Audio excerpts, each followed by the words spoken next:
So my question is, one of them is, are Kriyas only associated with Kundalini? Because in 2014, I had a spiritual awakening where my arms were like lifted up during it and my head tilted up.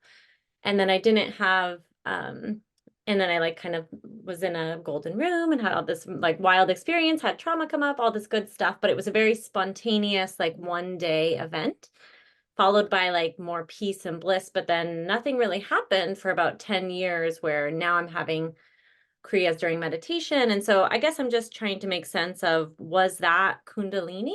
And then I also had an experience with Christ consciousness during that spontaneous event. So I guess what I'm trying to figure out was that just a standard spiritual awakening, or was that the beginning of my Kundalini process? Got it. Got it. Okay. Great. So to your specific question in general, you asked in very early on, you said, are Kriyas associated only with Kundalini?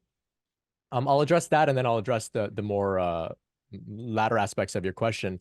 Um, there is a term from psychology called physiologic tremor, which seems to coincide with Kriyas. So people that maybe aren't specifically going through a spiritual awakening process, they do tend to have these tremors or shaking associated with trauma and trauma release.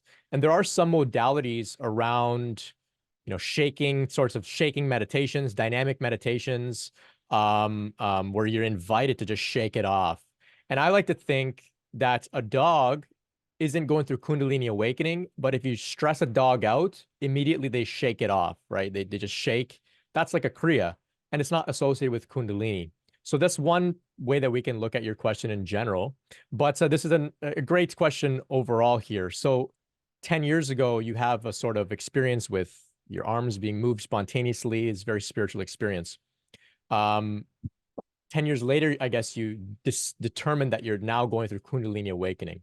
So there's different ways of looking at this, and it's all nuanced. It all comes down to semantics ultimately. In my way of looking at it, there is only the Kundalini awakening process. It looks different, and some people may not identify that their process is Kundalini, but I think there's only one awakening process really happening here, and it's Kundalini.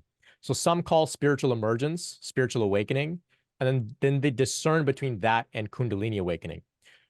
I think it's all one thing. Kundalini awakening, of course, comes with the stereotypical idea of energy moving up the spine, maybe down the spine. There's the chakras, there's the all the far out stuff. But some people go through Kundalini awakening and they don't really have much energetic phenomena at all. They don't identify a clear moment in their life where energy shot up their spine, but they're definitely going through a spiritual awakening transformation. And it's for this reasons that I say it's all Kundalini. I don't think that there's multiple forces active within our bodies or within our spirit or aura or whatever that's facilitating this transformational process. I think it's all Kundalini, it's all Shakti, it's all that same intelligence. So I would say yes, very early on when you had that experience where your arms were raised spontaneously and the room turned golden, that was the Kundalini awakening process.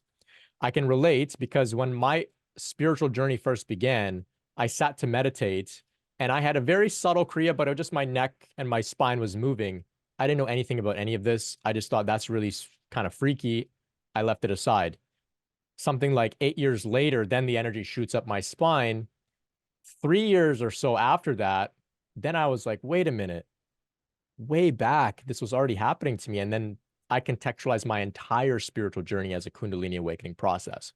So this is the paradigm that I come from. I think if you're able to look at all spiritual awakening as one process, it will also help you to be able to tap into other resources that don't use the Kundalini language, but have great insights and practices that you can apply for your Kundalini process. So like the Buddhist practices, they may not necessarily speak about Kundalini, but they may speak about spiritual awakening and moving towards enlightenment. And all of those practices, generally speaking, are very much applicable for our process here with Kundalini. So I hope that makes sense.